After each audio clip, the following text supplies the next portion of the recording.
Assalamualaikum warahmatullahi wabarakatuh. Puji syukur marilah kita panjatkan kehadirat Allah Subhanahu wa taala. Karena berkat rahmat dan kuasa-Nya lah kita masih diberikan nikmat kesehatan dan umur panjang hingga saat ini.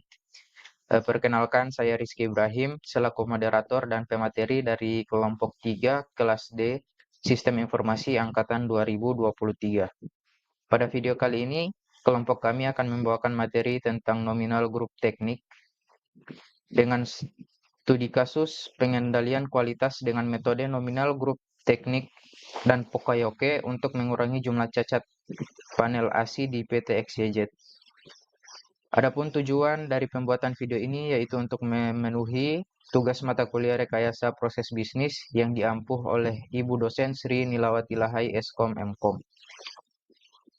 Pada video ini saya tidak sendiri, saya ditemani oleh dua teman saya yaitu Mursid Danto Polimengo selaku pemateri selanjutnya dan juga Yusuf Sario Safrullah Ibrahim. Kita masuk ke pengertian nominal grup teknik. Apa sih itu nominal grup teknik? Nominal grup teknik itu adalah sebuah metode yang terstruktur untuk memfasilitasi brainstorming dalam kelompok. Dia bertujuan untuk mengidentifikasi masalah, menghasilkan solusi, dan juga mengambil keputusan. Nominal grup teknik ini mendorong partisipasi aktif semua anggota kelompok, sehingga setiap suara ataupun ide itu bisa didengar dan dipertimbangkan. Dia berbeda dengan pengambilan suara secara tradisional yang cenderung itu lebih mengutamakan ke pandangan mayoritas saja. Untuk studi kasusnya yaitu pengendalian kualitas dengan metode nominal grup teknik dan Pokayoke untuk mengurangi jumlah cacat panel ASI di PT XYZ. Studi kasus ini memiliki latar belakang yang dimana selama periode bulan Juli hingga Desember tahun 2018, PT XYZ ini mengalami banyak kasus reject pada produk panel ASI dengan rata-rata 60 kali kejadian. Hal ini mengakibatkan perusahaan tidak dapat memenuhi target produksi dan memaksa sebagian panel itu untuk disubkontrakkan. Rumusan masalah yang ada pada studi kasus ini, bagaimana metode nominal teknik grup itu dapat membantu mengidentifikasi masalah penyebab cacat pada proses produksi, dan juga bagaimana penerapan konsep Pokayoke dengan pendekatan 5W plus 1H itu dapat memperbaiki proses produksi yang cacat. Kemudian tujuan dari studi kasus ini yaitu mengidentifikasi penyebab keterlambatan dalam produksi panel ASI. Kemudian menggunakan metode nominal grup teknik untuk mengidentifikasi penyebab cacat pada proses produksi panel ASI, dan juga yang terakhir menerapkan konsep Pokayoke dengan pendekatan 5W plus 1H untuk mencegah terjadinya cacat dalam produksi. Untuk materi selanjutnya saya serahkan ke pemateri selanjutnya. Oke, untuk materi selanjutnya akan saya lanjut yaitu brainstorming. Brainstorming digunakan untuk mengidentifikasi faktor penyebab cacat dalam proses produksi. Brainstorming ini melibatkan seluruh kelompok yang melibatkan dalam produksi untuk mengumpulkan pendapat mengenai penyebab reject yang terjadi. Nah, Hasil dari brainstorming yang dilakukan dalam jurnal ini berfokus pada identifikasi faktor-faktor penyebab cacat dalam proses produksi panel ASI. Seperti bisa dilihat pada tabel berikut, yaitu penyebab masalah yang pertama itu tentang rusty atau stain mark. Yang kedua yaitu hasil potongan yang tajam dan material yang tidak halus pada molding panel ASI. Yang ketiga itu pengerjaan terburu-buru. Yang keempat itu salah material. Yang kelima tidak memahami gambar. Yang keenam barang diterima tidak komplit. Yang ketujuh mesin gerindra sering rusak. Kedelapan hasil pembengkokan yang tidak konsisten pada area Z dan pengaruh panas spot wheel yang menyebabkan ukuran reject. Kesembilan yaitu transportasi forklift yang tidak mencukupi, dan yang ke-10 yaitu area kerja yang sempit. Nah, penerapan nominal grup teknik dalam penelitian ini dilakukan dengan cara Yang pertama itu mengumpulkan ide dengan peserta diminta untuk menuliskan masalah. Yang kedua pencatatan ide dengan moderator akan menuliskan semua ide pada sebuah flipchart. Yang ketiga itu diskusi dengan peserta diberikan kesempatan untuk mendiskusikan atau menjelaskan ide yang telah ditulis. Yang keempat itu voting priority. Dengan peserta melakukan voting untuk menentukan ide yang dianggap penting untuk diatasi. Yang kelima itu diskusi hasil dengan mendiskusikan hasil voting untuk mencapai kesepakatan bersama. Nah, metode tersebut dapat digunakan untuk mengidentifikasi penyebab cacat pada proses produksi sehingga langkah-langkah yang diambil dapat efektif.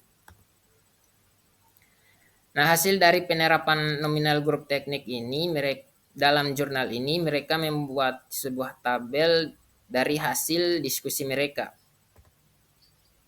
Hasil-hasil itu mereka ambil dengan menggunakan rumus M sama dengan N kali X kali sigma. Dan membuat hasilnya seperti dalam tabel yang dapat dilihat ini. Selanjutnya akan diteruskan oleh pemateri selanjutnya. Baik, terima kasih.